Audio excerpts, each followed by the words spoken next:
안녕하세요, 여러분. 국어상담소 환타쌤입니다. 이번 시간에는 음절에 대해 공부하는 시간을 가져보려고 합니다. 여러분, 내신 공부를 하다 보면 이 음절로 쓰시오 또는 사 음절로 쓰시오 하는 문제들을 본 적이 있죠? 이처럼 종종 등장하는 개념인 음절, 그리고 음절과 혼동하기 쉬운 어절에 대해서 오늘 확실하게 이해하고 넘어가도록 합시다. 자, 그러면 본격적인 수업을 시작하도록 하겠습니다. 음절은 소리 음자에 마디 절자를 써서 만들어진 말이에요. 소리의 마디다 이런 뜻인데 기본적으로 음절이란 한 번에 발음할 수 있는 소리의 가장 작은 단위를 의미합니다. 자, 이러한 음절은 모음을 중심으로 이루어진 발음의 기본 단위라는 뜻을 가지기도 하는데요. 국어의 음절은 기본적으로 모음을 중심으로 이루어집니다. 이것은 우리말 음운 중에 모음만이 음절을 구성하는 능력을 가지고 있기 때문인데요. 이러한 능력을 성절성이라고 부른답니다. 다음 글자들을 한번 발음해 볼까요? 강, 아, 나, 앙 등의 글자들은 발음할 수 있으니 음절이라고 부를 수 있겠습니다. 하지만 디귿이라든지 기역은 어떻게 발음해야 할까 고민이 되시죠? 이처럼 모음을 포함하고 있는 강, 아, 나, 앙과 같은 글자들은 음절을 구성하는 능력, 즉 성절성을 가지므로 음절 단위로 발음할 수 있지만 디귿과 기역 이런 글자들은 홀로 발음할 수가 없고 꼭 다른 모음과 함께 결합했을 때에만 발음할 수 있는 것이죠. 우리말 음절 유형은 화면에 4가지가 있습니다.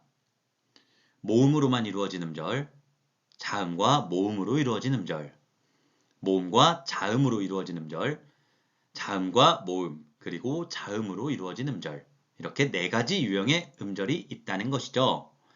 자, 먼저 모음으로만 이루어진 음절의 예를 살펴보면 아, 요, 위 이런 것들을 들 수 있어요. 자, 그런데 이렇게 모음으로 이루어진 음절을 글자로 적을 때는 어떻게 할까요? 맞아요. 모음만 덩그러니 써놓으면 뻘쭘하니까 초성 자리에 실제로는 발음되지 않는 이응을 형식적으로 채워 넣어줍니다.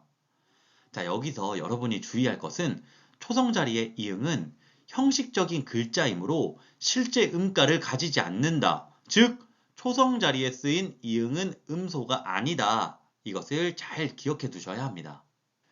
다음으로 자음과 모음으로 이루어진 음절의 예를 살펴보겠습니다. 가, 표, 휘 이런 것들을 예로 들 수 있겠죠.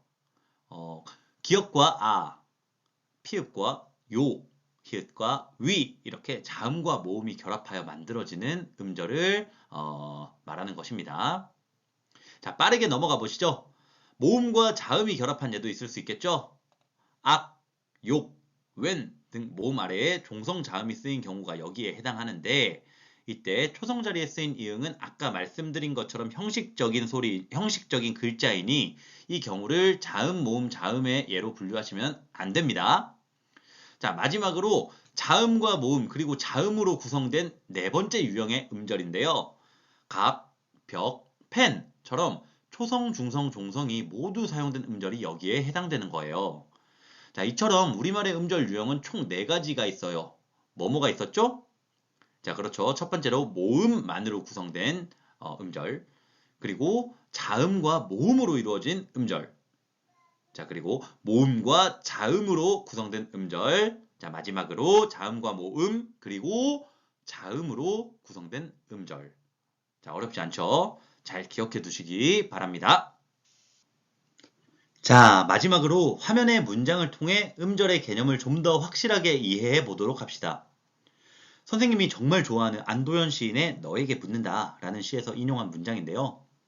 이 문장이 몇 음절로 이루어져 있는지 한번 생각해 볼까요? 흔히 음절의 개수를 파악할 때는 글자 수를 세면 됩니다.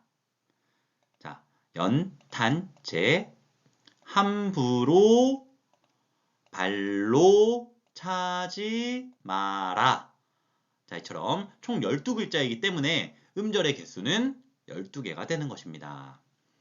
자, 여기서 좀 더 정확히 말씀드리면 문장에 사용된 모음의 개수를 세어보면 음절의 개수를 알 수 있어요. 왜 그럴까요?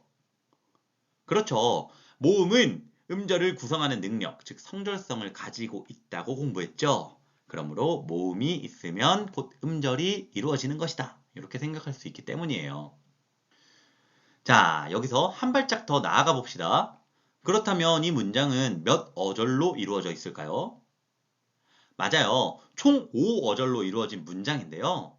자, 여기서 어절이란 문장을 구성하고 있는 각각의 마디로서 우리말 띄어쓰기의 단위가 되는 단위입니다.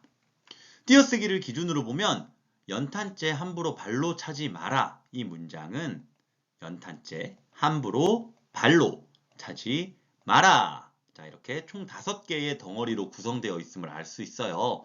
이때 덩어리가 즉 어절 띄어쓰기의 단위가 되는 것입니다. 여러분들 내신 시험 서답형 문제를 풀다 보면 몇 음절로 쓰시오, 몇 어절로 쓰시오 이런 문제들을 만날 때가 있죠. 이때 음절과 어절의 개념을 혼동하는 순간 우리의 소중한 5점, 7점 이런 큰 점수가 날아갈 수 있으니까 이 기회에 음절과 어절을 확실하게 구분해 두도록 합시다. 자, 음절은 한 글자 한 글자 또는 이제 하나의 모음을 의미하는 것이고 어절은 띄어쓰기 할 때 한 덩어리를 의미하는 것이다. 오늘 확실하게 공부했으니까 이제 헷갈릴 일 없겠죠? 자, 믿습니다.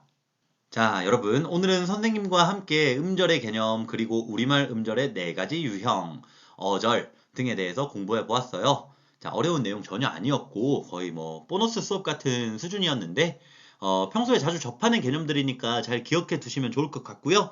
다음 시간에는 우리 지난 시간에 배웠던 음운에 대해서 좀 더 자세히 알아보는 시간을 가질 겁니다. 자, 그 중에서도 다음 시간에는 특히 자음에 대해서 알아보는 시간을 갖도록 할 거예요.